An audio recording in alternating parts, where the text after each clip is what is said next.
Let's take a look at two different ways to solve this problem. All right, so here's the first possible way. Once again, we definitely want to do a select statement. In this case, we want to select the name and the manufacturer for these different phones. I want to get all the different rows from the phones table, and then I want to find only the phones where the manufacturer is in a list of Apple, and Samsung, like so. So this first solution is using that in comparison operator.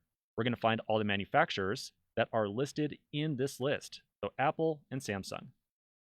I'm going to check my solution.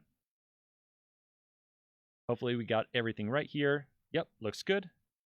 Now I'm going to write out a second possible solution. Like I said in the last video, there's two ways of approaching this. So the other way we can handle this would be to once again do a select name and manufacturer from phones. We're still going to do a where because we still want to filter the result set. But in this case, we can do a compound check.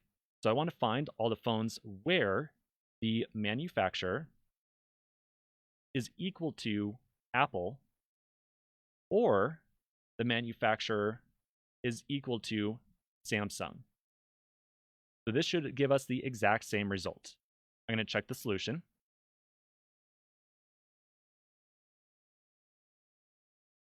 And yep, looks like we still got the correct result. All right, well, this is fantastic. Let's continue on and take a look at just a little bit more around where.